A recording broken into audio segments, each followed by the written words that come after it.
Okay, we're ready to go, Helen. So Helen Gordon. That's me. Were you born and raised here in Bayfield? I was born here. I was born April 23rd, 1914, in Bayfield here. In fact, I think I was born right in back of the Catholic school up there. There was a row of little houses, and my mother had a midwife when I was born. And that's where I was. I was the youngest of, well, they had 13 children originally, but they lost about 8 when they were small. So there were just, I had 4 brothers and 1 sister living when I was born. What were their names? Oh. From oldest down. Huh? From the oldest down, what were their names? Well, my brother John was the oldest. And then I had a sister named Lena, or Madeline, her name was really. I guess you never found out her name was Madeline until she was grown up. And then I had a brother Francis, and a brother Leonard, and a brother Leo. And Leonard lived until he was 17. He was drowned in back of the fish hatchery in a pond. He and Francis were on a boat, and Francis managed to save his life, but he couldn't save Lenny. Mm. And then my mother died when I was 4 months old, so I never knew her, and I had foster parents. But I always knew my father and my brothers and sisters. But I wasn't raised here in Bayfield. I left here about when I was 7 years old and went to Duluth to live with some friends of my foster parents. Did your father stay here? My dad stayed here, yeah. He died in 1947. But he felt he couldn't raise you kids? No, he couldn't raise the girls.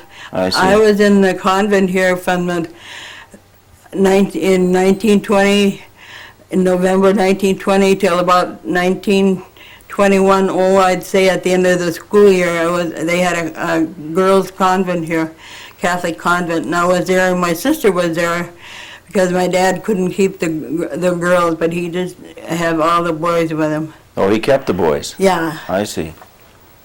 But I had foster parents, and my foster mother died when I was 6 years old, so that's why I was in the convent. And in September or August or September of 1921, I went to live in Duluth with these people that were friends of my foster parents. So I was raised there. I lived there until I was 19. And I came back here. And what were their names, the people? Windsor, their name was. I had all kinds of names. I had 3 dads. Well, your foster parents, the first ones, what were their names? Windsor, James and Catherine Windsor. And she died when I was 6. Mm-hmm. Then when I went to live in Duluth, and it was kind of confusing. Everybody thought I was their daughter, so then I used their name, and their name was Black. Mm-hmm. So I had 3 names. But actually, Windsor wanted to adopt me, but he was not an American citizen. He was a Canadian citizen, so the adoption wasn't legal. So when I got married, then I used my name Hessing. My father's name was John Hessing. Hessing? Yeah. Norwegian? Yeah, he was born in Norway. And what was his wife's name, your mother? My mother's name was Catherine McDougall. That wasn't Norwegian? No, that was Scotch and a little Irish. And when did they come here? I have no idea when my father came here. So you don't know how long he was here before you were born? No. I have no idea. Everybody in my family's gone except me now. And I never lived with them long enough to find out anything. I found out a little bit about my dad when he lived in Norway. But he came to the United States when he was a young man. And he must have came directly here. What did he do here? He was a cabinet maker, they said. Mm-hmm. And he had a farm out on what they call a star route out here.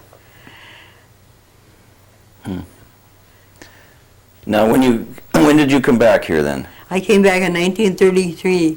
When you were 19. What'd you do then?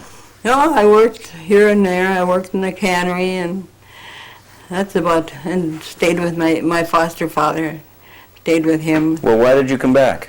Well, I started to go to nursing school, in nurses training in St. Paul, and I got sick and I had to quit. So then I came back here after I was old enough to stay with my dad, you know. And so I lived with him until I was 23, and that's when I got married. Now, who did you marry? I married a man by the name of Helen Gordon. He was part Indian, and he was a good musician. He started playing the organ in church when he was 8 years old. To begin with, he played a little at a time, and then when he was 12 years old, he played continually, and he never quit until he was 81 years old. Playing what? Playing the organ and the piano. He had played with several different people. He used to play with Roger O'Malley. They'd play for dances around. He played with a violinist from Ashland named Al Skog. And there were several musicians that he used to play with. For dance jobs? Yeah, for dance. Because work was pretty scarce around here in those days. Then he worked at Allwood. At the lumber? He worked at Allwood until 1964. He quit working at Allwood. He had been there 17 years. And then he retired and got his Social Security. And he went to work for their Head Start and worked for them till he was 81. He's kind of a foster grandparent. How did you meet? Oh, somebody introduced me. I guess it was, remember Snooky Roy? You remember Blanche Roy? Snooky, they used to call her. Well, she's the one that introduced me to my husband. But I didn't marry him till several years after that. So you didn't immediately? No, not immediately. He was several years older than I was. In fact, he was 35 when we got married, and I was only 23. I was just a kid. And when did he die? He died in 1987.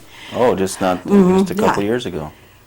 And he was We had just moved here. He was pretty old then. Yeah, he was 85. Yeah. And we had just celebrated our 50th wedding anniversary on Easter Sunday of that year. Oh, yeah. And all those years, did you stay here in Bayfield? Yeah, we lived here in Bayfield, except for a couple of months once we were worked in a lumber camp up in Ely, and he cooked and I made bread. Now, when was that? Well, that was in 1941. That was before my older daughter was born. Now, tell us about your kids. Well, I have 5. The oldest is Philip. He lives here in town. He cooks for the Catholic school, and he cooks at the pier. And he's 50 years old. And I have a daughter, Kathleen Schuchart, and she is married to a managing engineer for 3M, and they live in Stillwater, Minnesota. And he works in Pine City for 3M. Then I have the Reverend Kevin Gordon. He's a priest, and he was what they call a delayed vocation priest. He was 40 when he was ordained, but he had been in the religious life since he was 14 years old. And what do you mean in the religious life? Well, he was a brother, what they call. He belonged to a congregation of brothers, but he was in the medical profession. He has a degree in respiratory therapy. He's an RN. He has a degree in personnel administration, hospital administration, and at one time he was a manager of the branch of the Marshfield Clinic in Ladysmith, Wisconsin, for a couple of years, and then when he was there, Father Sloy talked him into going back to the seminary, so he went to Sacred Heart Seminary in Milwaukee, and he was there 3.5 years before he was ordained. And where is he now? He's in Solon Springs, Wisconsin. Where's that? That's about 30 miles south of Superior on Highway 53. It's just a small town. Then he also has 2 more parishes. He has one in Gordon, Wisconsin, which was founded by the Gordon family. but that would be real distant relations of my husband's. And my husband and I were married by that Father Gordon. There's a picture in back of you there. Right on the table, John. Oh, yeah. And he was named Father Philip Gordon. He was a first Indian priest. Let me get a He shot was of quite this. famous because he used to be in Washington. He went to Washington. He was a priest that, I guess he was a little ahead of his time. He was, I'd say, against all this prejudice toward Indians, you know. He had studied in Innsbruck in Austria, I know. He was well educated. And he died in about 1948, I believe. But he married us when I can still hear him. We got married in a church out in Redcliffe, and it was upstairs of the school. And when we were standing in back of the church waiting to come down, he was crying, "Come on, come on." The Lord said I was scared. Oh, it was really funny. He looks like an interesting man. Yeah, he was very Yeah. interesting. He was quite. They had, in fact, there's a book written about him. Father Philip Gordon, Indian priest. It was. Now, was he a full-blooded Indian? I think he was pretty much a full blood because he was pretty dark. I only saw him once or twice when he came for our wedding, and he went right back. He was at Centuria, Wisconsin for a number of years. Okay, so we were at 3 children. You got 2 more to go. No, I got 2 more to go. Well, Father Kevin, and then the next one is Thomas J. Gordon, and he's right now he's chairman of the County Board of Supervisors, but he's going to be the county clerk beginning January the 1st. For Bayfield County? Bayfield County, yeah. And does he live in town? He lives out in what they call a settlement, Belanger settlement out there. Right. I think you interviewed some people The from there. Butterfields. Butterfield, yeah. Yeah. Well, his wife is their granddaughter. It seems Yeah. like many people are related to each Yeah. other up here. Oh, yeah. When it comes to Gordons, there are more Gordons. And one priest said when he left, he said, I think there are 168 and a half Gordons at that time. So there must be another 268 by this time, because I could never tell you all of them. But at one time in the 60s, I made a census for one of the priests that was out in Redcliffe, and I knew every family and all their kids. And now I couldn't even tell you the Gordon family kids, or even who's who anymore. But there are so many out there now. In fact, I think Redcliffe is bigger than Bayfield. I think Tom said once there was about 1,300 out there.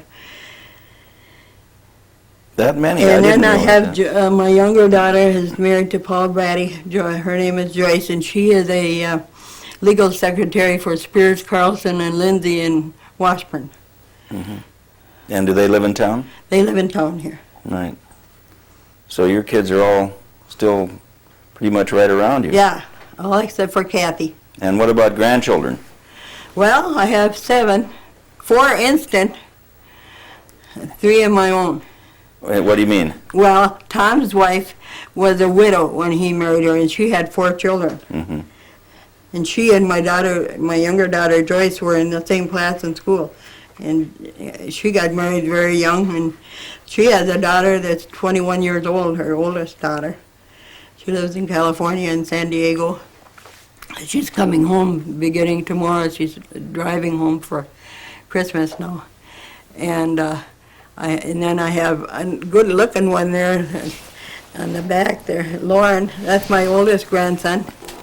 And whose boy is he? That's Tom and Linda's. They're just like my own grandkids. They call me Grandma, so that's all I need to know. And then I have Lauren, and then Leah. Lauren is 19, and Leah is 13, and Lenny is 8, and Thomas. Then Tom and his wife have a little boy of their own, and he's 6 years old. And he is a cute little guy. You should have heard the other day. That was really funny. Sister Phyllis said to him, draw a bun. And she had to go to the phone, so when she came back, he said to her, do you want this kind of a bun?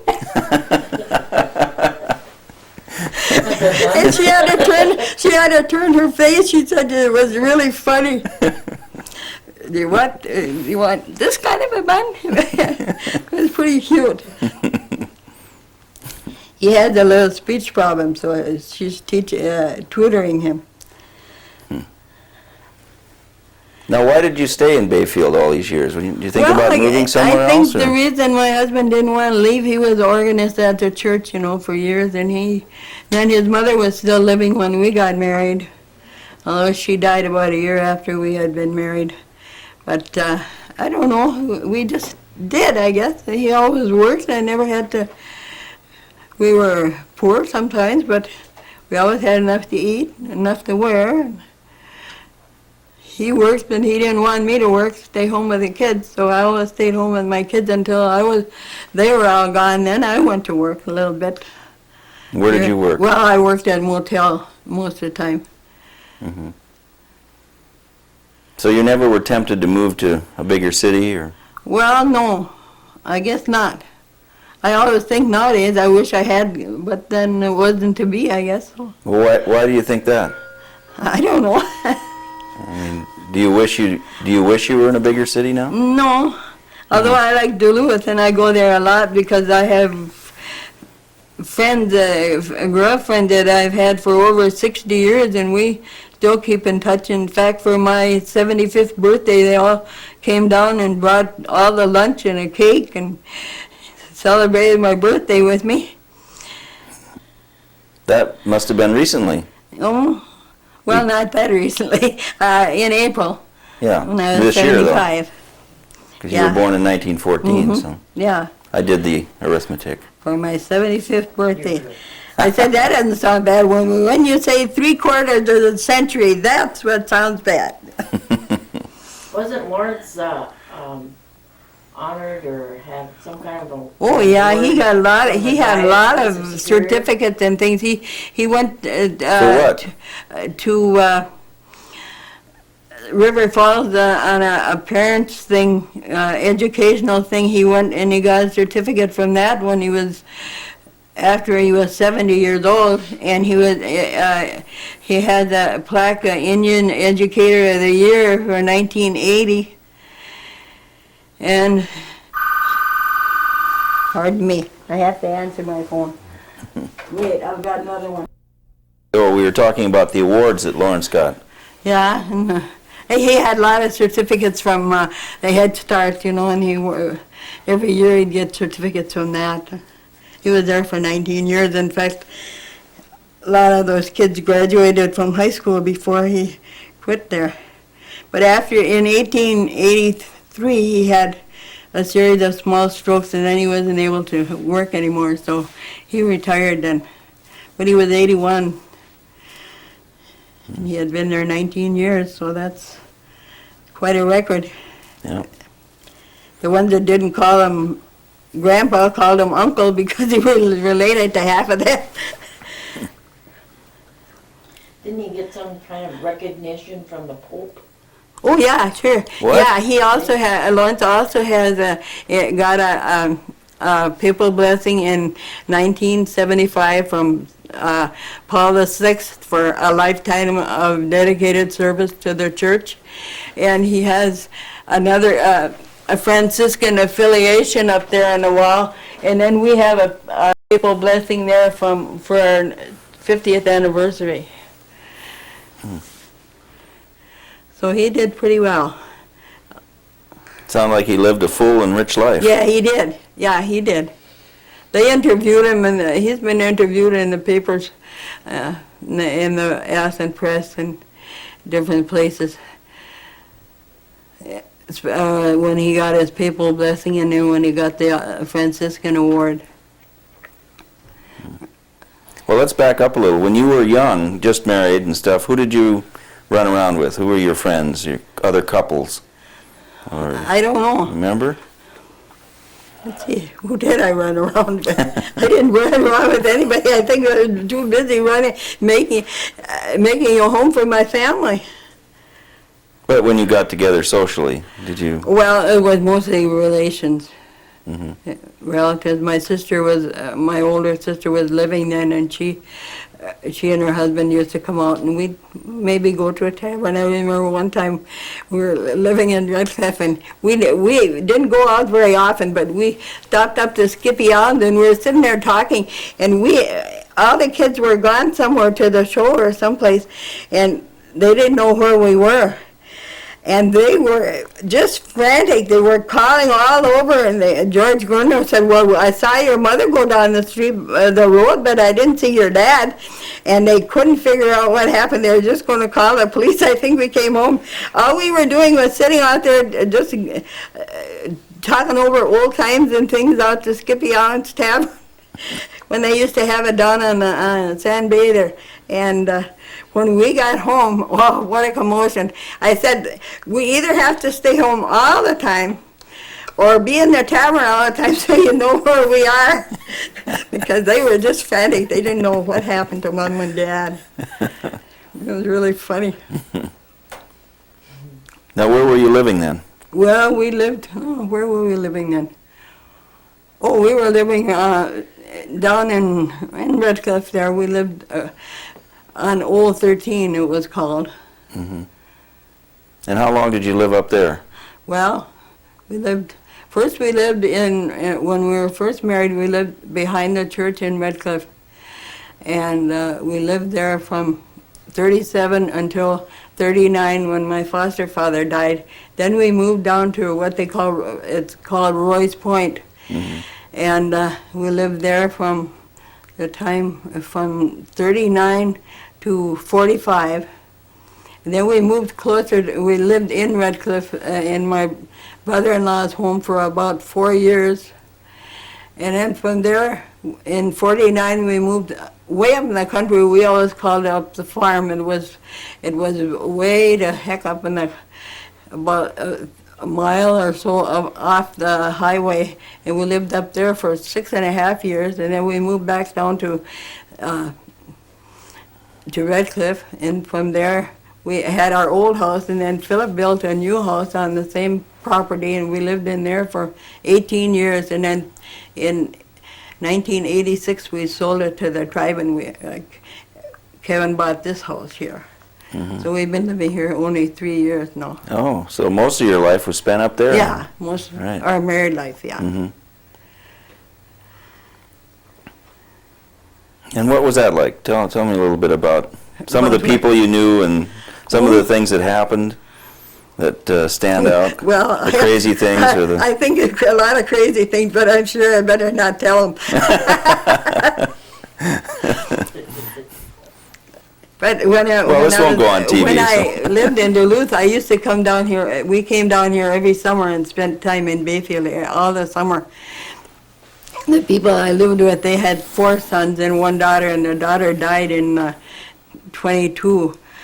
And the two younger boys were more my age. Tom, the youngest, was 3 years older than I am, and John was 5 years older than I was, and we come down with their mother and stay here all summer long. We live in a tent sometimes. Sometimes we stayed with people that we knew, or we stayed with my foster father. And I can remember when the Indian pageant was out on the pageant grounds, and just seeing all the Indians from the different tribes coming by, you know. And when I was 5 or 6 years old, before my foster mother died, I went to school out in Redcliffe. I can still remember that. Going to school and walking all that way to school. They had a grade school out there. Where was it located? It was located right where the present school is now, but it burned down in 1947. The church and the school burned, and then they had already had a new church where the Redcliffe Church is now. Mm-hmm. And then upstairs they had a chapel, and upstairs of the school, they had a chapel, and then there was also the nuns had a convent there. There were 4 nuns. And after that burned down, then they built a new home for the nuns. And that's what the priest uses now for his residence. Father Willie. So you went to a Catholic school all your school year? No, I went to Catholic school until I was 7. I was in the convent there, and I went to Catholic school there, and I made my first Holy Communion in the church here in Bayfield, and then I went to Duluth, and the people I lived with were not, she was not a Catholic, he was, but I was an Episcopalian from then on until I came back here and I went back to the church. Boy, that must have been a change for you. Yeah, it was. Well, yeah, that Episcopalian church that they went to was very plain. It isn't like the Episcopalian churches they have nowadays. They were very plain, but now the same church that I went to was Holy Apostles Church in Duluth, and it's altogether different. They have candles on the altar and altar boys and all that, what they didn't have when I went there. In fact, Tom Black he and his wife still go to that church. He's the only one left in their family.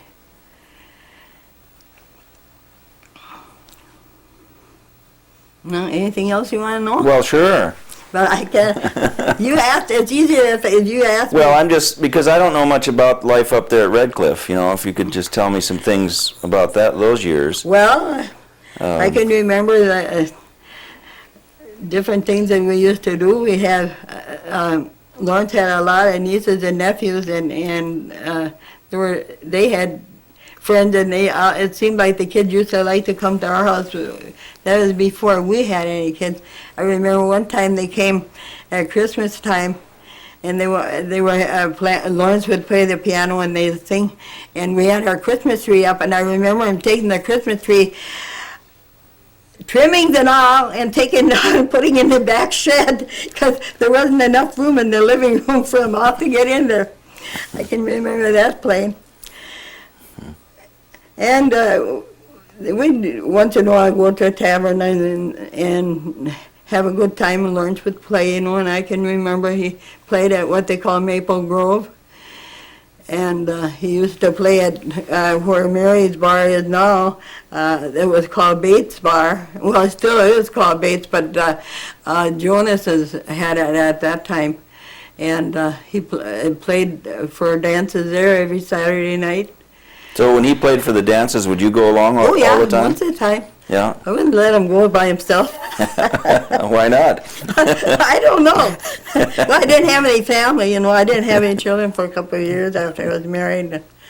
So I could go, and then I didn't go too much after the kids were small, but... So would you get out there and dance around? Oh, yeah. I remember one time that he played with Tony Rochon, Tony Rochon and Lloyd Klinke, and they had an orchestra, and they played at Bates every Saturday night. So June and I would, Tony's wife and I would sit there, and one time there were 2 young men sitting at the next table, and they asked us to dance, and we said no, and I remember this one young man was kind of peeved because we wouldn't dance. So after they had an interval, then somebody else was playing, and I remember dancing with Lawrence, and these boys got mad, and they said, "Well, you wouldn't dance with us? How come?" And I said, "Well, she's married to one and I'm married to the other." And he looked at me, he said, "Ye gods," he said, "a child bride?" And I must have been about 24 or 25 at the time. So I must have looked a little younger than I really was. I can remember that. There were a lot of different places that Lawrence played. He played on the island one time for, I can't remember who that woman was. She had where Leona's Tavern is now, but she had a big celebration there one summer, and I know they played there, and then they used to play for the Strawberry Festival when it was really big. And played in Aspen a few times. And then when I was expecting my first child, they were playing at Fisher's Corner. And at that time, we had to go to Hayward to the hospital. They weren't allowed to go to the other hospital. And Lawrence was playing at Fisher's Corner, and I had to go all the way to Hayward. And that was when I had my first child was born, and I lost that one. And then I had Philip, and Philip was premature. He only weighed 4.5 pounds when he was born. Now he's 6'1", and he's a big, tall man. And then we had another little boy, Jerry, and then he died when he was 11 months old. He would be 50 years old now, and the 10th of January he would be 50 if he had been living. So I lost 2 children.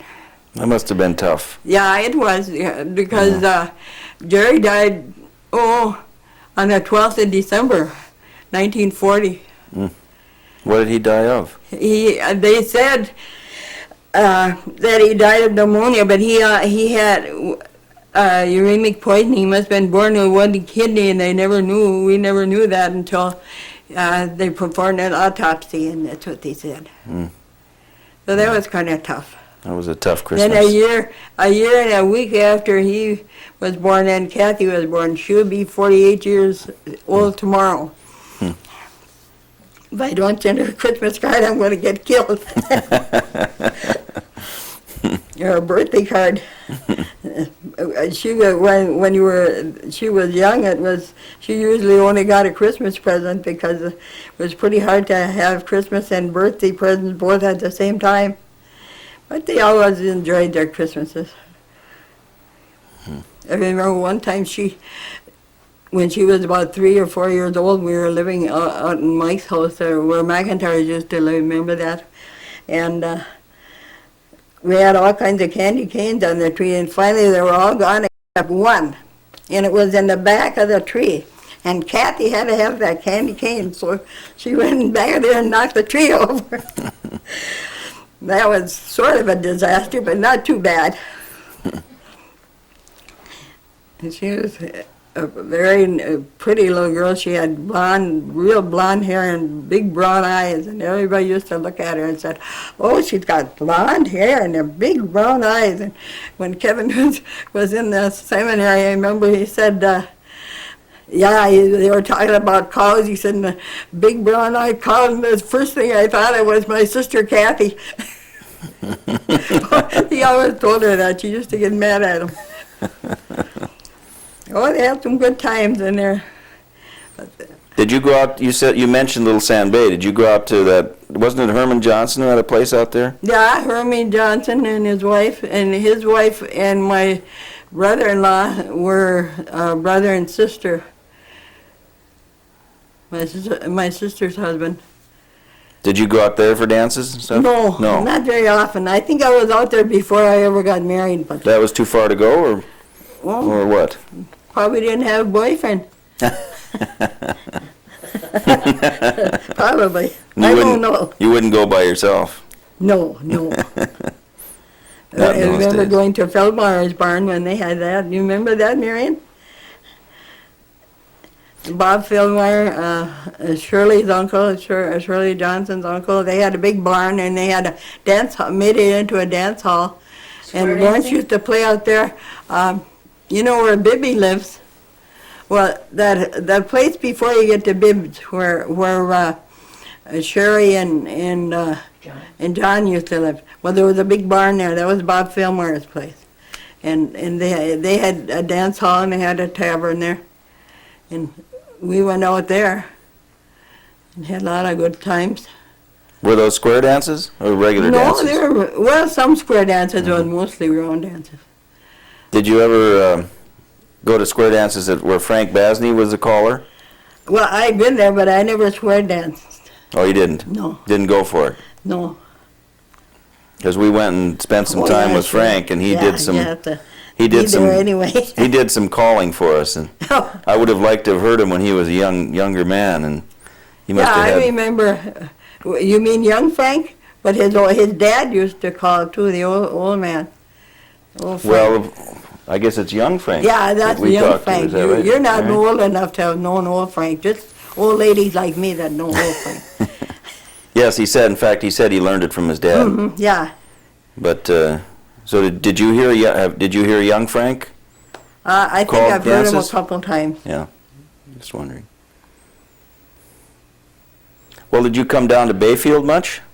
Oh, yeah. when you were I have to go to married? Bayfield every week to go shopping. I mean, to come down to go to the taverns here or go see Oh, people. yeah.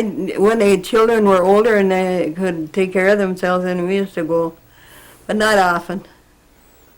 Then after a while, Lawrence sort of got out of doing that. And he had a stroke in 1959. And he left these two fingers on his left hand paralyzed. Then he couldn't play the piano much anymore, so he Philip bought him an organ, and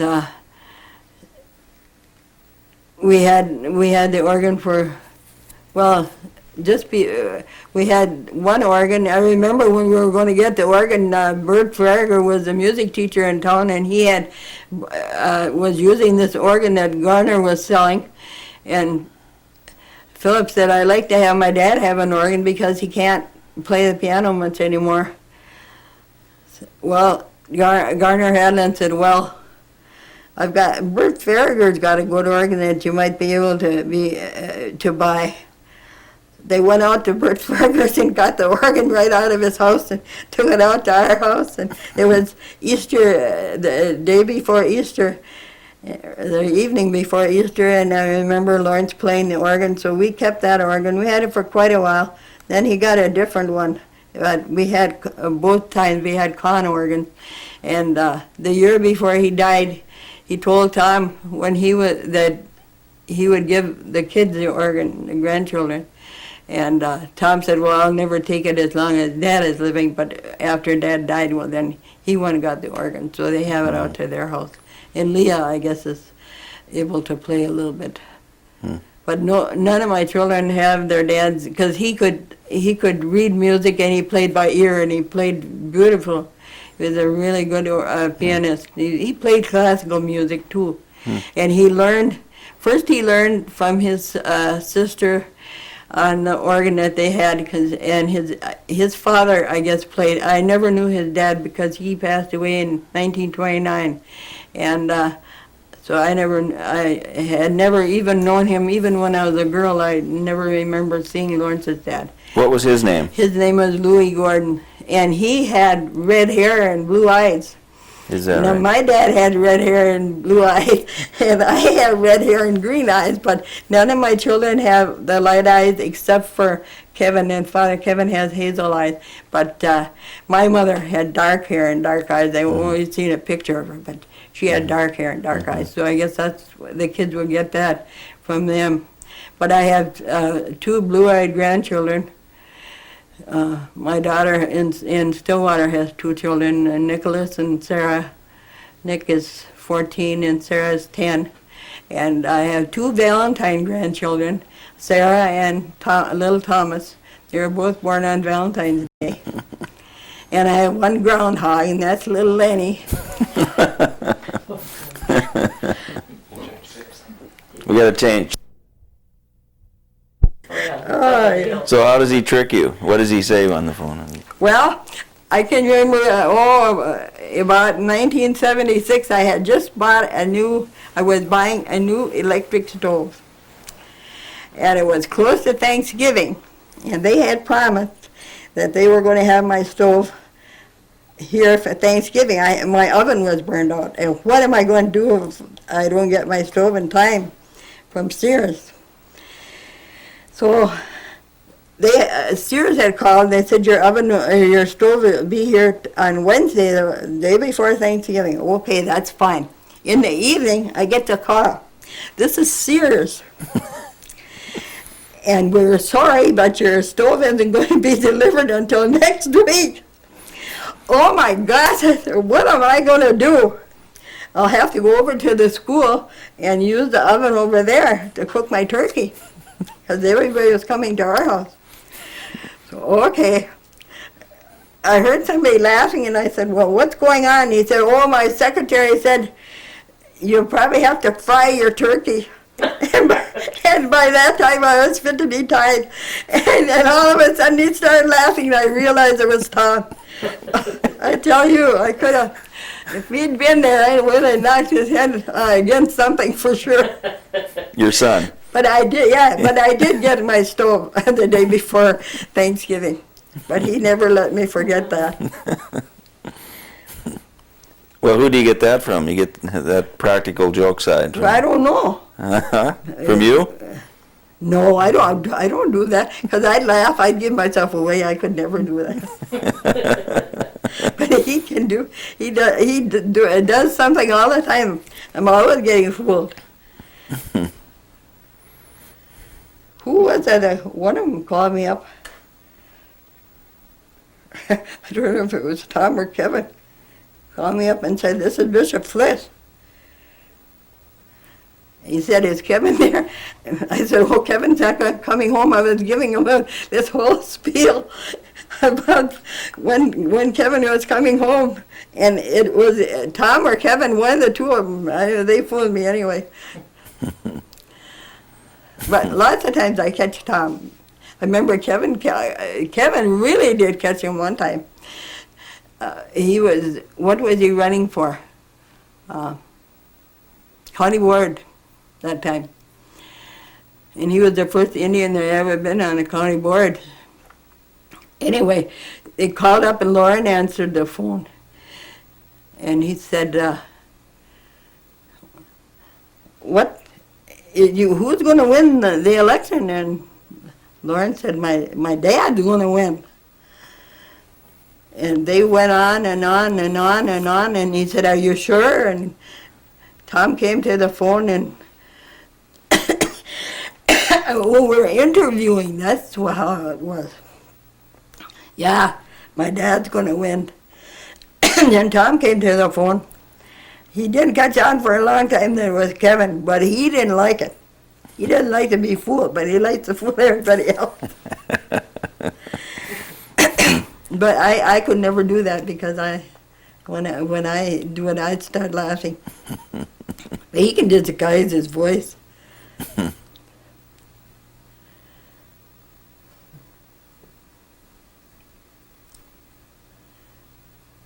Paul called up, or I called Paul the other day. They have a private number at the station that you can call.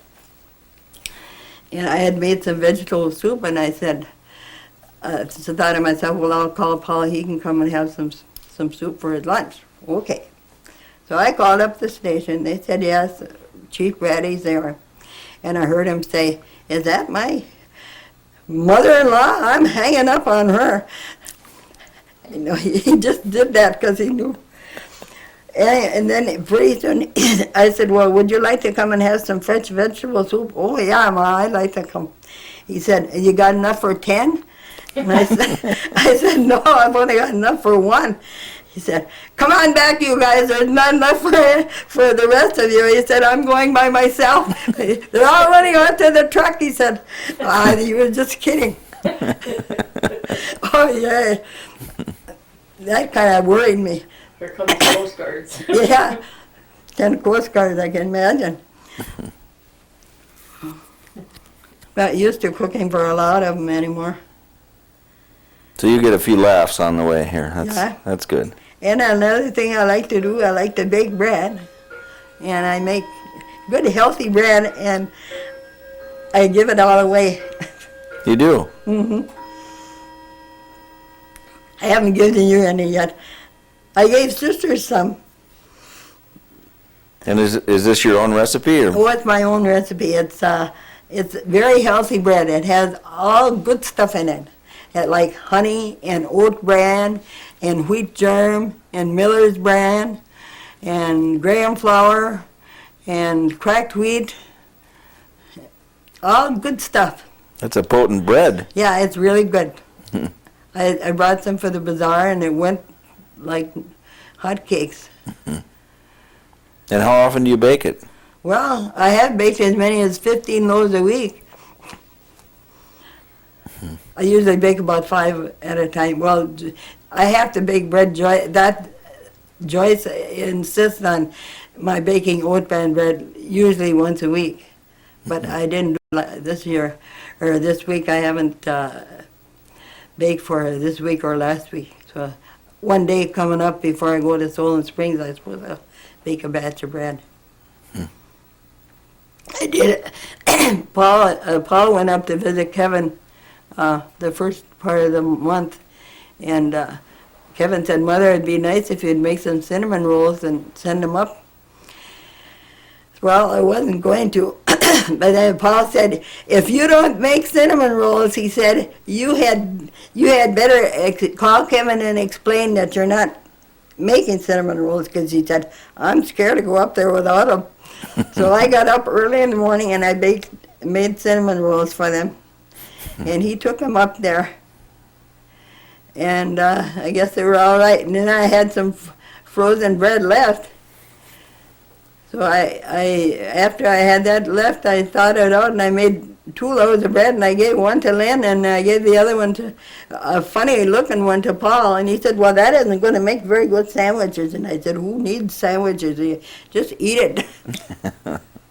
But they think that Mother's got to make bread, and Joyce won't learn. And Paul said, well, when your mother's gone, he said, we won't have any more bread. Because I do like to bake bread.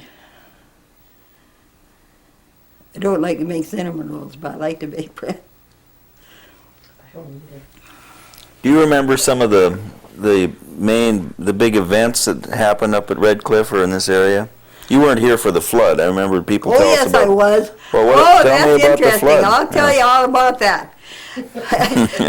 Kathy was born in 1941 in December, and the flood happened in June 1942, and we lived in Roy's Point, and we had a big oak tree outside our house, and when I was a little girl, I had seen that thing get struck by lightning. In fact, 3 people had come to our house, Mr. Bark and his 2 sons, and they were fishermen, and they came and stopped in because it was going to start raining, and they wouldn't have been home in time. So this Oscar was sitting in a chair opposite the front door.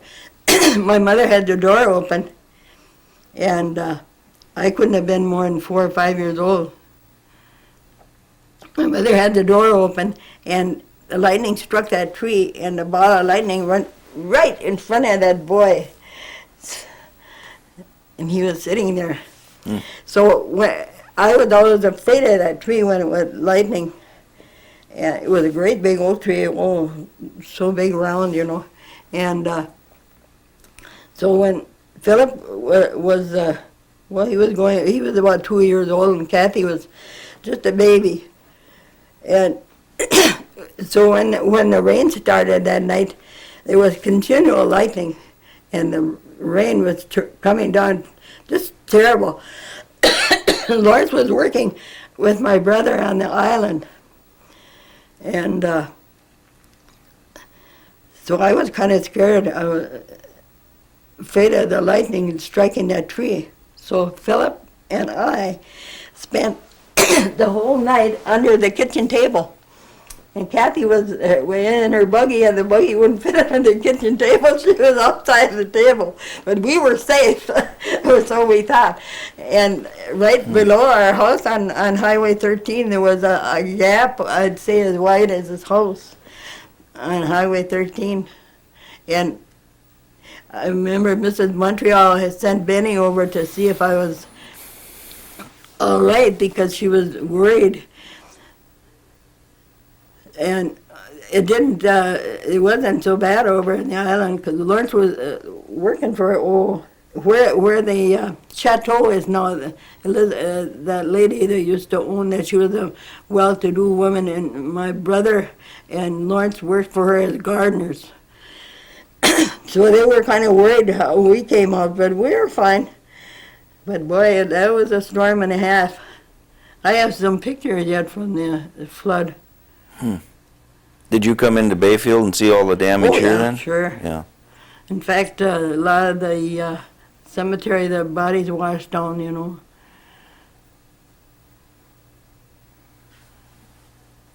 That's what else. Were there any fires up there or anything, or that you remember, or at Red Cliff? Well, just the only one that I remember is when the school burned down in 1947. And that was I was down at Stark's buying groceries, and when the fire department and the whistle blew, and then Mr. Stark wanted to know he called and asked where the fire was, and they said it was out to Red Cliff. So we went home, and we were living in Royce Point at the time. No, in Red Cliff at the time, and the Philip wasn't very old. Well, there were a lot of different funny things happened, I guess. I remember one time when the kids had a Christmas party at our house, and we all got in a car and we were going to go somewhere, and right down below George Gornell's place, it was icy, and it was really close to the lake, and a car just spin around like that in the middle of the road, but nobody got hurt, and we didn't have an accident, and we were very lucky. You remember that? Yeah, what else? Did you have any near drownings or anything? I mean, you said your brother. Well, yeah, my drowned. brother, but I was living in Duluth at the time, Yeah. and I just remember what. But after that, when you were living in Red No. Cliff, and Well, there was one man when they were working on the city dock that they were working during the summer, and he was struck by lightning and killed. Vernon Defoe, his name was. He was a young man. He had several small children. No, if anybody.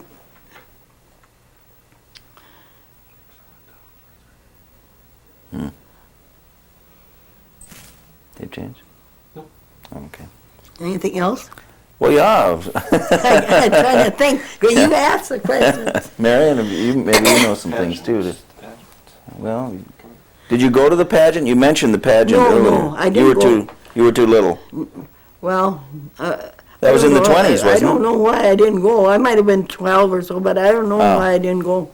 But I still can remember those beautiful Indians' costumes. And they had a hotel here in town that right where Grunky's is, and it was called the Pageant Hotel at that time.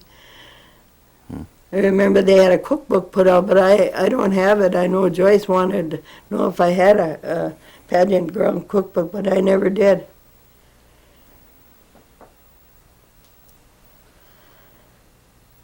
Yeah, I saw one of those not too long ago.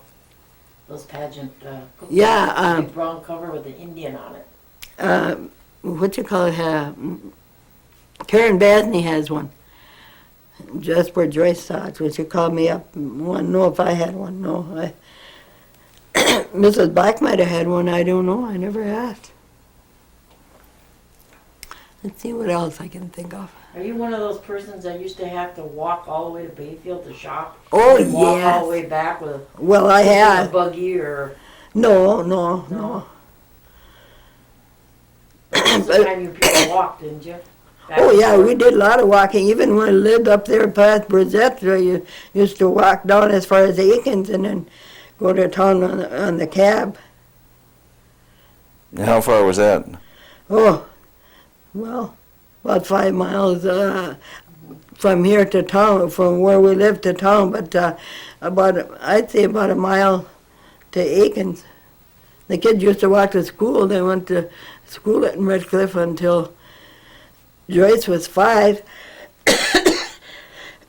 And the year that they made a law that the parochial kids could ride on the public school bus, and that's when we moved down to Red Cliff and was closer. Kathy was in her first year of high school. You mean that before that the kids couldn't No. ride in the public school bus? Kathy kids could not ride on the public school bus. Mm-mm. I don't know. A lot of them board in town, you know. They'd board with people. I remember Edith Gorman boarding and Faith Soper. A lot of those people that it'd stay in town all winter. Lily Kelly, remember she boarded with the Wickerströms. Was that a city ordinance or was that a law? No, that was the law. When was that? What year did it get changed? You remember? 55. Hmm. Yeah, that's when Kathy graduated from grade school, and then we lived up on the farm there, and she. Then George Grinnell had the school route too, and when we moved down to Redcliffe again, then she didn't ride with George, I don't think. Then Kevin never went to school here, so after he graduated from 8th grade, then he was in a seminary in Westmont, Illinois for 4 years. That was a Franciscan seminary, and then he decided he didn't want to be a Franciscan priest, so he joined the Order of Brothers. And that's where he got his training in the medical profession. So he left home here pretty early then. Yeah, he was gone a long time. And was that He was home here. He left home when he was 14, and he was until he graduated in 1961 from the seminary high school in Westmont, and then he was home for a couple of years, and then he joined this congregation of St. Pius X. It was a diocesan from the Diocese of La Crosse, and he was there for about 15 years. At one time, he was supervisor of respiratory therapy for about 4 years at St. Francis Hospital in La Crosse. So he didn't get home. Sometimes we didn't see him for, maybe only a week at a time for, I'd say, 10, 12 years before that it got so that he could come home. Now, was that your decision to send him to that school? No, it was his own. It was his own? Mm-hmm. And so even at 14, you let him make sure. that decision? Yeah. Yeah? Well, yeah, we wouldn't go against him. That's an honor to be a priest. He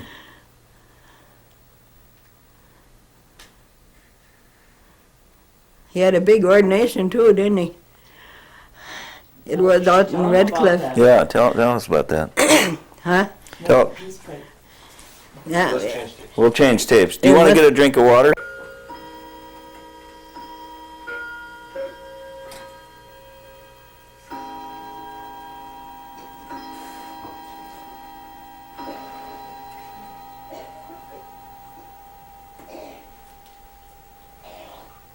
I think her throat is drying up on her.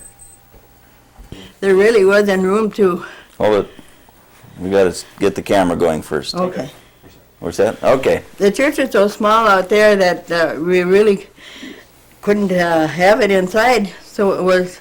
We're out at Redcliffe? They had it outdoors because most of the priests who are in the diocese will attend an ordination, and so it rained that day.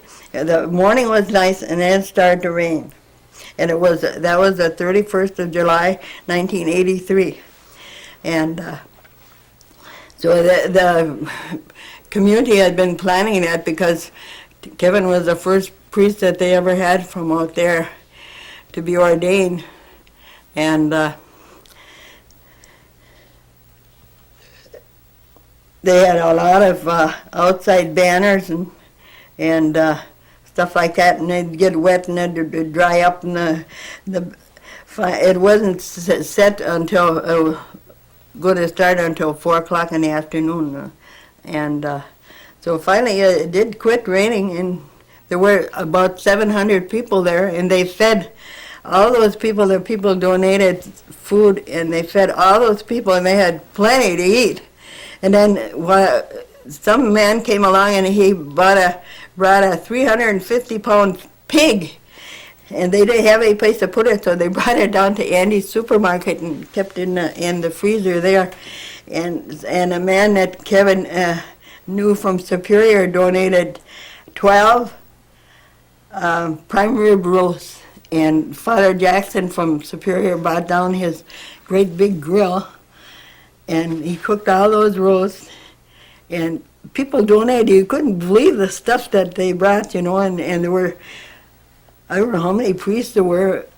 There were 100 priests in the diocese, but most of them came. The bishop was there, and they had an Indian ceremony where all the priests went and dropped tobacco into the fire. And Lawrence had just come out of the hospital not too long before that. He from his stroke, and we sat in the front row, and Thomas was the baby, and my grandchildren, Sarah and Nick and Leah and Lenny brought up the gifts, and they had a big lot of rugs that they laid on the floor, and then Kevin had to lie face down on there before he was anointed. And it was really a very moving ceremony. I had invited some people that I knew that they weren't Catholics, but they had never been to an ordination. Tula Larson was one of them, and she always said afterwards she was so glad she had seen that. She never thought she would ever see an ordination. And then the next day, when he was having his first Mass, they roasted that pig. And there were about 200 for the dinner that time. We have a picture of that first Mass, but I don't know where it. Did Kevin ever did he wear the Indian headgear out there when he No. priest? But I'll tell you who made, Tiny Cadotte made him a beautiful stole. It's embroidered. Father Willie said if he had to buy that, it would have been worth around $800, and she wouldn't charge him a cent for making that. She started making that stole as soon as she knew he was going to be ordained. It took her, I don't know how many months to make it. 5 or 6 months, but beautiful.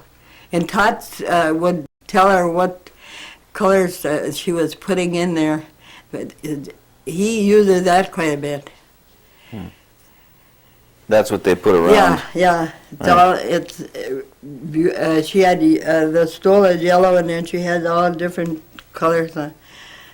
He uses that a lot. And Marion was saying there was a pipe passed too. In it, was there? Yeah. They had an Indian ceremony. Yeah, that was interesting. Did they have an Indian ceremony and another? Well, in the ordination, yeah. Yeah. But this was in connection with the ordination before it started. Then all the priests come and they congratulate him. I think they lay their hands on his head, if I'm not mistaken. And Father Green was there, and I hadn't seen Father Green for years. He's a boy from Bayfield. From the Bayfield parish. It's a priest. Father William Green. He's stationed at St. Francis in Superior. Now, I hadn't seen him. He used to be my grocery boy when he was young. We'd buy our groceries at Stark store. That's that building down there next. Mary Phillips owns it. And where they have the Chautauqua, where they have the Chautauqua office? Yeah. And that used to be Stark's grocery store. They started that in 1887 or something. I think Will Frank his grandfather started that store. And when did that store close? You remember? When Herb died, when Herb Weber died, but that must have been. See, Shirley died in '78, and they were here in the early '70s. I think it closed. Because finally, after Mr. Stark died, and then Jack died, Jack Stark died, and then Weber's bought the store. So that's around the first part of the '70s, I think, when it closed.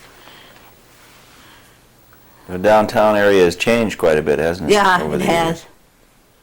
Lots. The old hotel, it's The new hotel is on about the same place, only the old hotel was closer to the side of the First Street than the new one is. That was a wooden frame that burned down. Mm-hmm.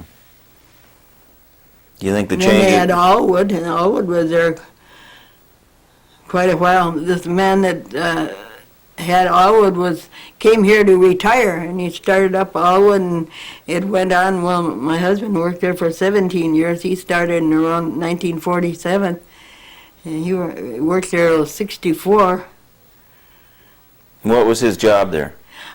He was what they call on the cutoff saw, and when he'd get sick, it would take two men to run that cutoff saw, where he ran it all alone. So they hated to have him get sick. When he had his stroke in '59, he was out he just stayed out for 2 months. And he went back to work, and he worked 5 more years until he was 62. And the kids said, well, you better retire. It reminds me of Mary Roy. When she was 62, she took her Social Security because she said, I'll never live to be 65. And she lived to be 92.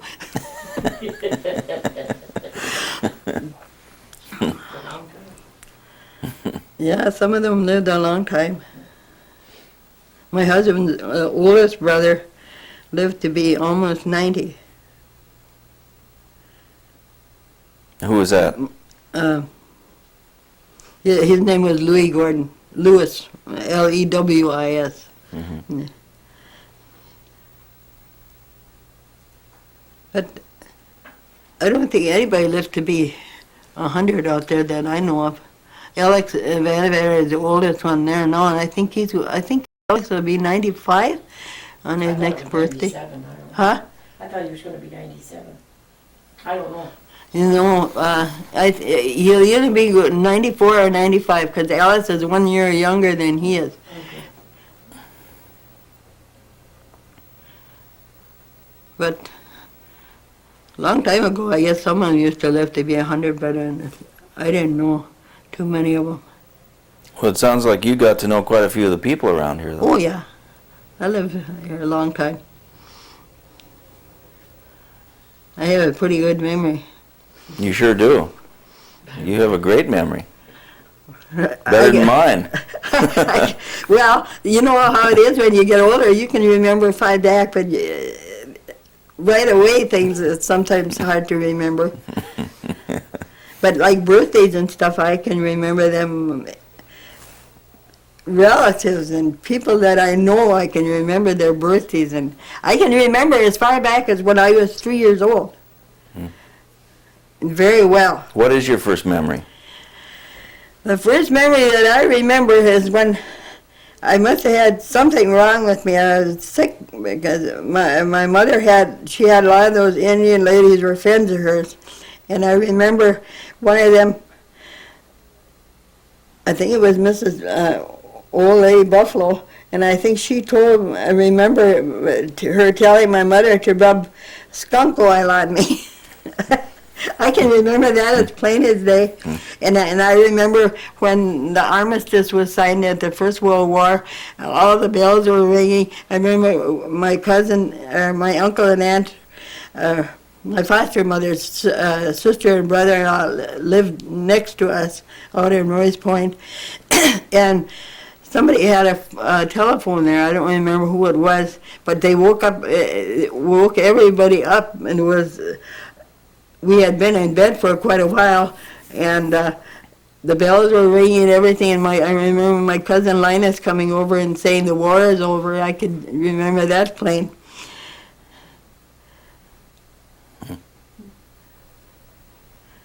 Well, 3 years old. I don't think I can remember younger than that, but that's long enough. 72 years. I can't remember when I was.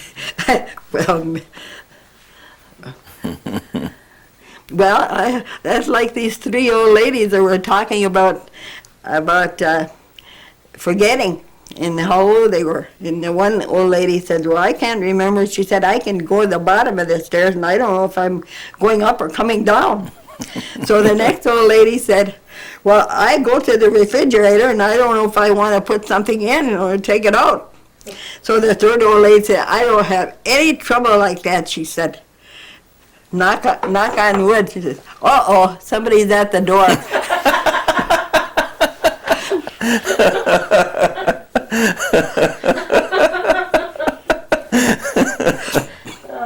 That's cute. That's true, I guess, about old ladies. Well, who are your friends now that you see and spend time with, besides your family?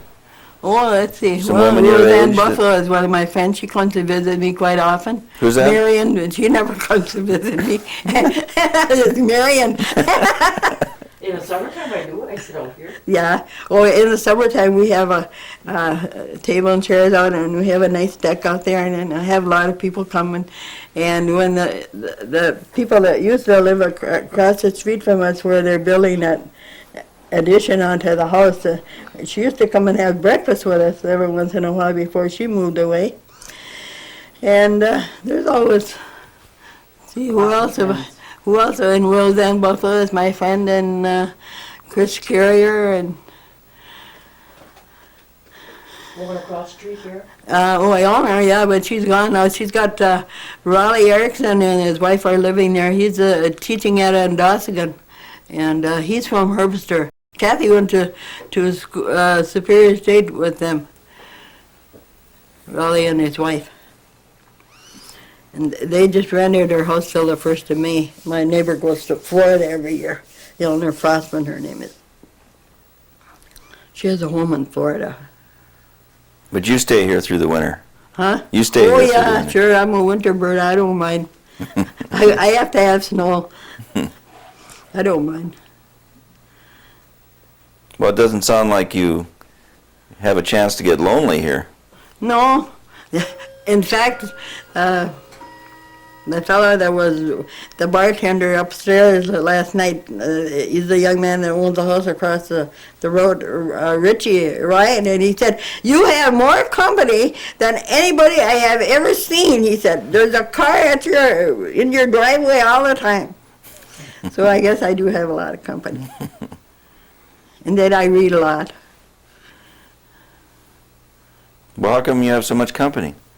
Well, I got my kids come, they got to be there to give mother advice. And Linda said, I said to Tom, let your mother make up her own mind. She said, leave her alone. You don't have to tell her what to do all the time. I said, I hope your kids do the same thing to you as you do to me. You walk downtown every day too, don't you? Oh, yeah, I go downtown. Post office. Yeah. I don't go to taverns or anything, but I do go downtown. You don't? I haven't been in a tavern for years. I don't know when I was in tavern last. Morty's? Did you used to go to Morty's? Not much. No. Bates. Or Yeah. sometimes trollers, or they call it, what do they call it, the log mark now, I guess, They changed the name of Trollers? Yeah, I didn't know that. call it the log mark. Yep. Oh, yeah, I go down and Outside go, of the- sometimes I go down the pier and have coffee. Once in a while I go with Joyce and Paul on Sunday and have brunch down at Mary's. I'm never lonesome. If I do get lonesome, then I go out and visit somebody. Mm-hmm. But most of the time people come to visit me. I take you home once in a while. Oh, yeah, you do. When I'm loaded down with groceries.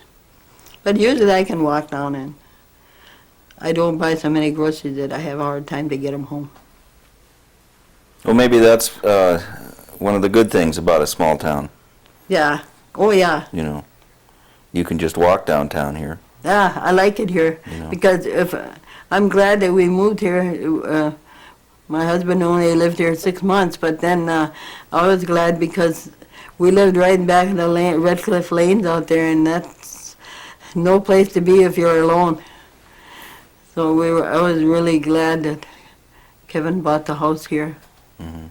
We sold our house to the tribe out there. So now they use it for the police. That's the police station, and game wardens are there, I guess.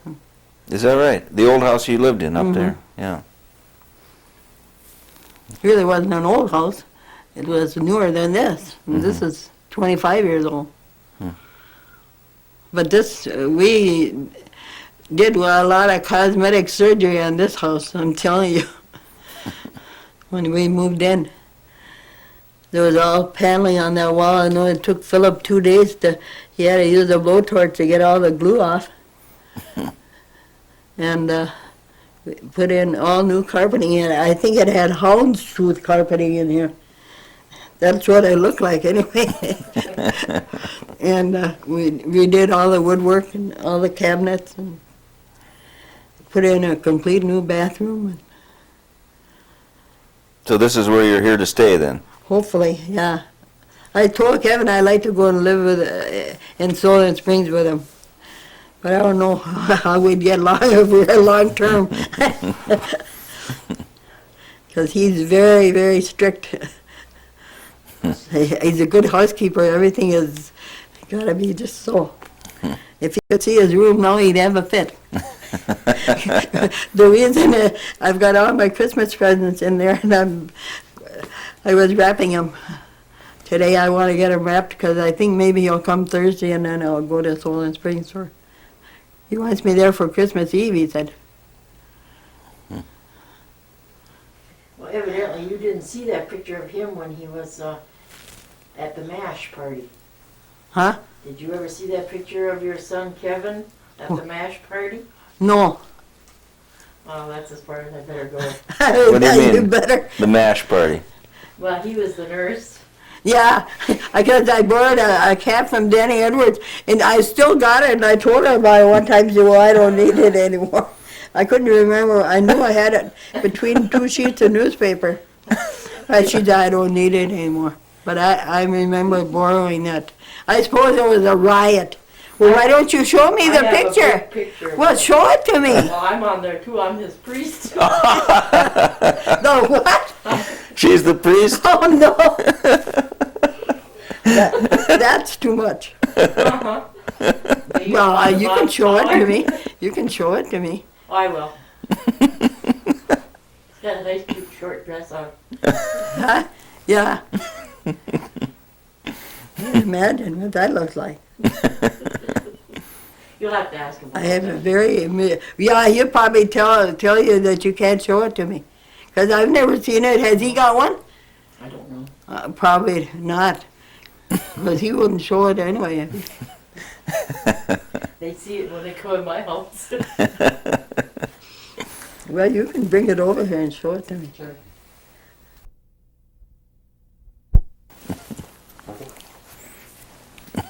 Okay. My son-in-law, my daughter Kathy's husband, does a lot of running in marathons. So on April the 19th, which was Easter Sunday in '87, we were celebrating our 50th wedding anniversary. So the kids, Linda and Tom, were giving a big reception out to the house, and of course Dad wasn't too well, so we were going to have a private mass here at home. So Kathy's husband he ran toward Ashland someplace, and she went and picked him up. So when he came back, he took a shower, and while he's taking his shower, he can't remember where are his car keys. So he gets out of the shower and puts a big towel around him. He's dripping wet. Goes out to look for his car keys. In the meantime, Kevin is standing out there in his black suit, and he's got a prayer book in his hand, and there's a bird bath out in the front. And some tourists are coming from the Rittenhouse going up to the Park Service. So they looked and said, what, are you having a baptism? There's Pete there, and all together with just a towel around him, dripping wet. Are you having a baptism? Kevin said, no, we're having a 50th wedding anniversary.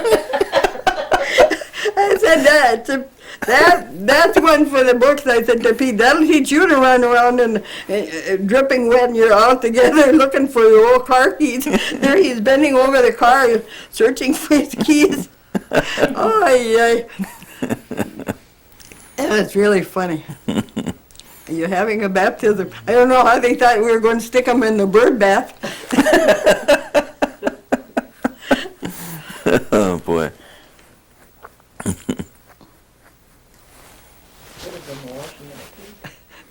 was really funny. I was going to send that into Reader's Digest. I bet I could win $300 for that one.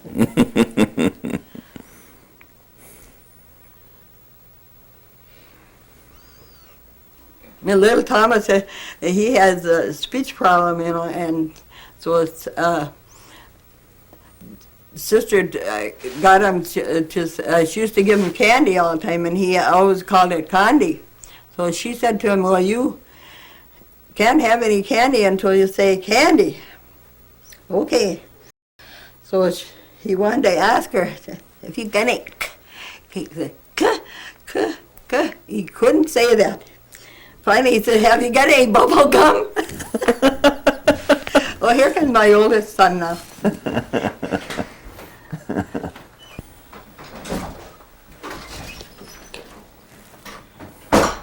Well, I think that's number one son. That's the one who weighed 4.5 pounds when he was born, and we kept him in a we had a clothes basket, and we had it all lined with cotton and stuff, and he had a hot water bottle in there, and kept him. You know. But he had all his fingernails and stuff like that, you know. But we kept him there quite a while. But it turned out all right.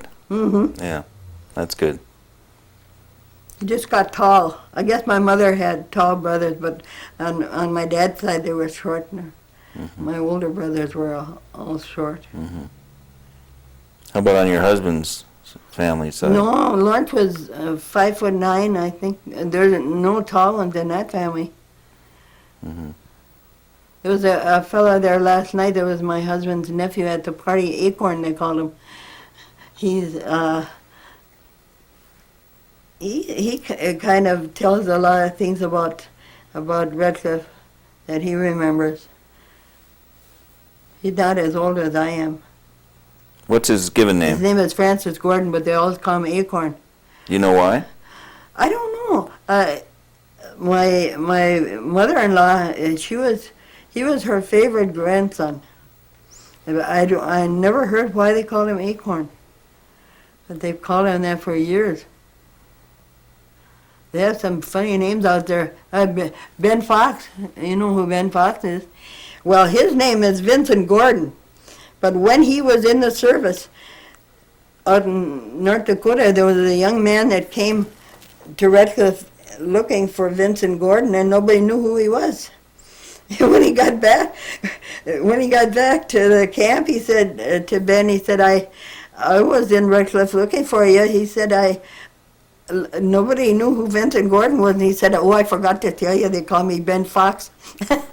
They always called his dad John Fox for some reason or other, and so they just called him Ben Fox.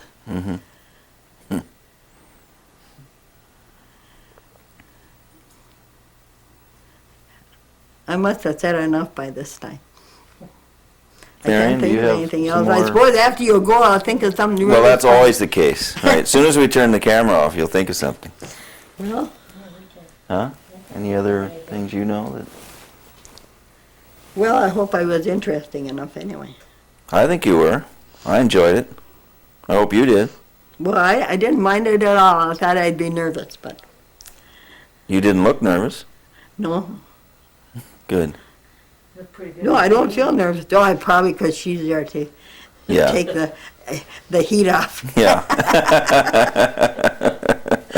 Probably, Mary. Good thing you stayed. Oh. Yeah. I'm trying to think if there's anything else. I never knew my husband's older brother, but he lived on the island. He was married to a woman from the island, and in 1917 they were herring fishing, and a great big storm came up, and the boat floundered or something, caught on fire or something, and they were lost.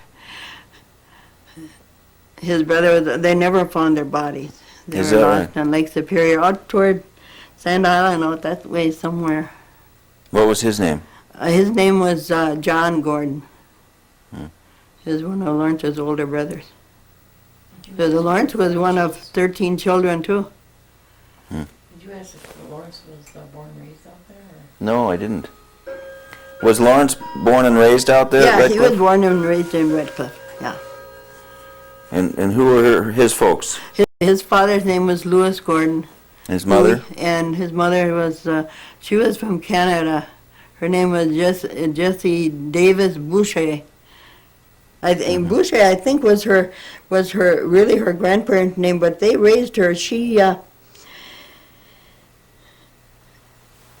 her mother, I don't know what happened. Her mother, that was the funniest thing. Her mother married Lawrence's grandpa's older brother. And when grandma came to live with her mother and this Ed Gordon, she was only 15 years old. And they lived in Grand Portage. And Ed was a teacher in school there in Grand Portage. And she stayed with them. And one Sunday, the priest called her. He called her and Grandpa up in front of the congregation, and he married them. And the reason he did that was because she was single and Grandpa was single, and they were both living in the same household. Even though she was living with her mother, they wouldn't allow that. She didn't know what in the world was going on. She was only 15. They called him up, and they always laugh at me because the lady that stood for them had a big long Indian name, and some of them couldn't pronounce it, but I could. And it was called, her name was she was Elizabeth Manananingagabu Wood was her Indian name, and it meant quivering knees. Say that again. Manananingagabu Wood. They all laughed at me. Grandma and Sarah and Lawrence's sisters used to laugh at me because I could pronounce that name, and they had a hard time. Quivering knees, I think it was a grandma that should have had the quivering knees. But she never had any children until she was about 19. And then she had a big family then.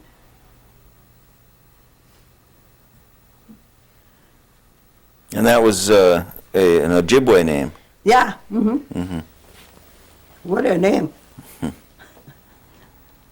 Manana Ningagabawid. I don't think I could remember that. Did you speak Chippewa to each other all the time? Or? No, she mostly spoke Chippewa. Grandma did, but she spoke English to me. What about you and your husband? No, Lawrence, well, she spoke Chippewa to them, but almost everybody out there has forgotten how to speak Chippewa until they got all this Indian culture business going on.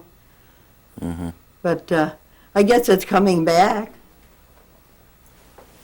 So you never learned? No, I didn't have any reason to. Mm-hmm.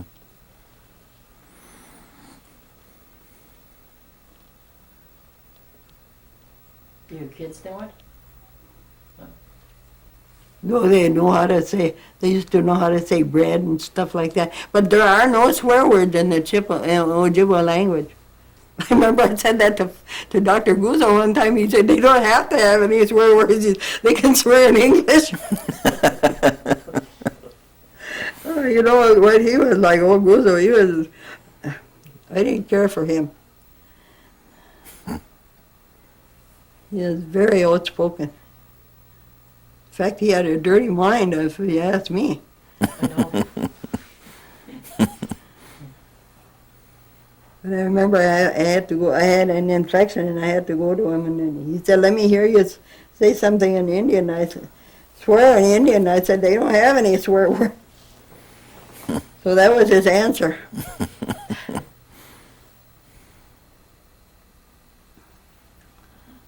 I'm trying to think of something else that's funny. I'm getting tired. As long as they don't give Kevin away, I'm all right. Yeah, I'm waiting to hear that story. Oh, no. It's really funny, but I can't tell you. You would kill me. Sorry, I'm gonna get killed already. Huh? No. I wouldn't give you away. No. Ladies got to stick together. That's right. That's right.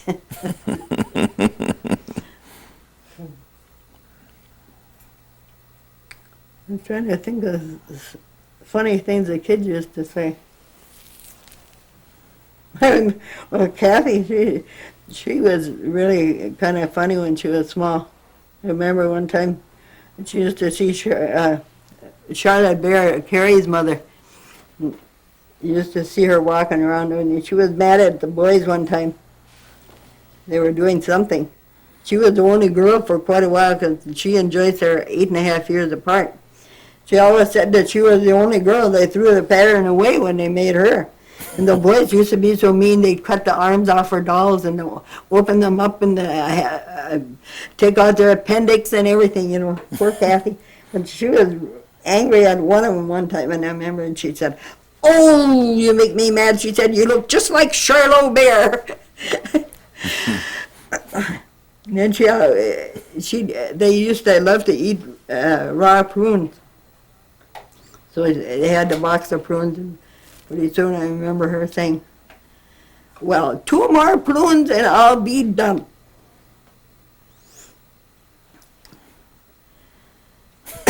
I remember a time she was wiping dishes and she piled all the big dishes on top of all the little dishes and they all crashed down on the floor and broke. Poor little Kathy. She had some good times and some bad times and hard times.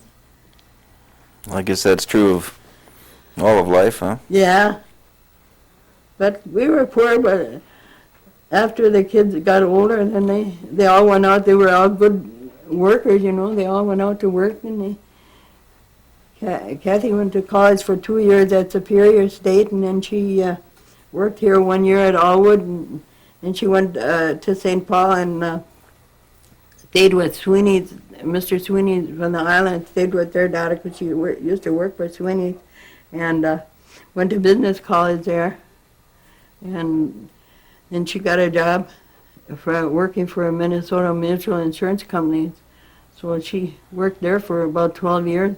She worked about 3 years after she got married. None of my kids get married early. Kathy was the youngest.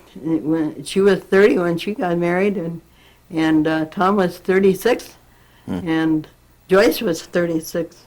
And Joyce has only been married 3 years. She always said she wasn't going to get married. Just the opposite of you. Yeah. I was 36 when Joyce was born.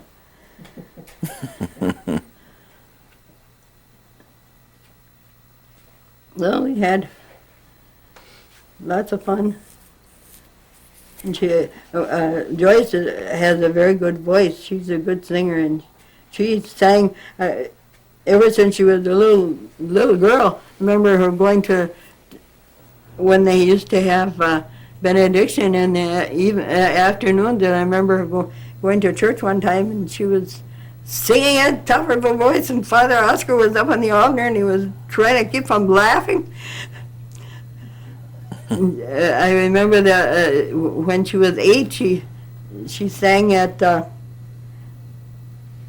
I think it was Kathy's, their junior senior banquet or something, and whoever the Presbyterian minister was said, "Boy, I wish I had her in my choir."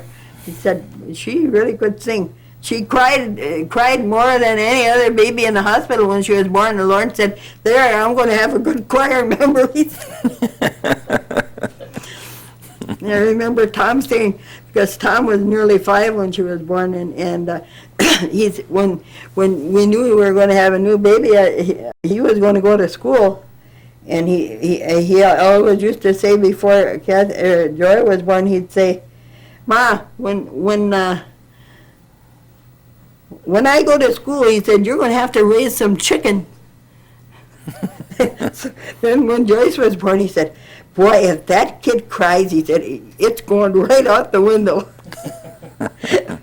Then they were pretty good chums all their life, though. And then, well, Kathy always said, if it's a girl, I'll take care of it, but if it's a boy, I don't want nothing to do with it. They had enough brothers. I would have had one more girl. The first child I lost was a girl. Mm-hmm. But So when you- I got so you married, would the have had doctor told me I couldn't have any children, so I really did well.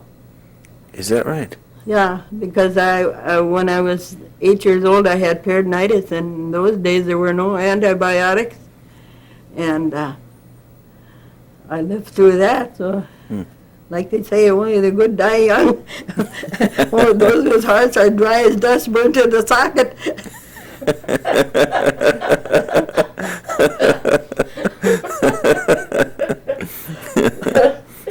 Well, that's a saying. I think Shakespeare said that. Somebody said it wasn't. It's not original.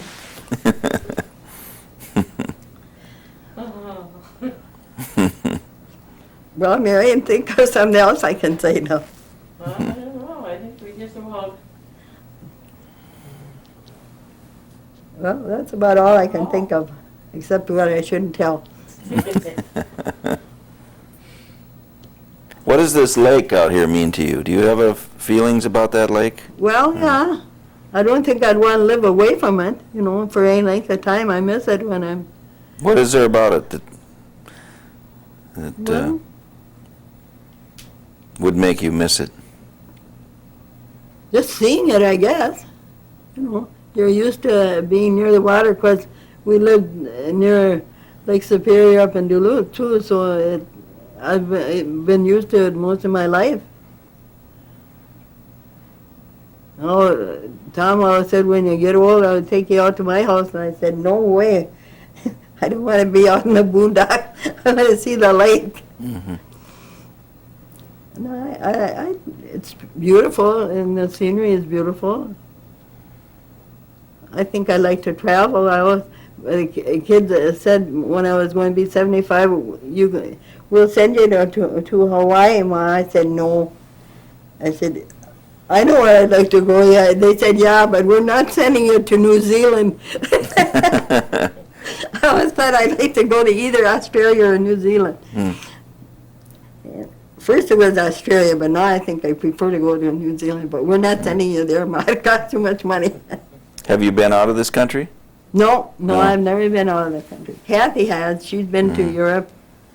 How about within this country? Have you been to the other coasts or any place? Or No, pretty much stuck I've around been, I've been in Minnesota and Oklahoma and Kansas and Missouri. But that's about all. Mm-hmm. Kathy lived in Oklahoma for 2 years in Weatherford, Oklahoma. See, her husband works for 3M, and they were going to appoint him manager of a certain division, and then they forgot he had never been a supervisor, so you have to be a supervisor before you can be a manager. Well, he had gone as far as he could go in 3M, so it was either go to Oklahoma and be a supervisor in the plant there for 2 years, or take a lower paying job. So he chose to go to Oklahoma, and they were there. They bought a home there too. They had a really nice home. It's a nice town where they lived. Never saw any slums or anything. And the women, I never saw women wear so many diamond rings. And they had beautiful diamond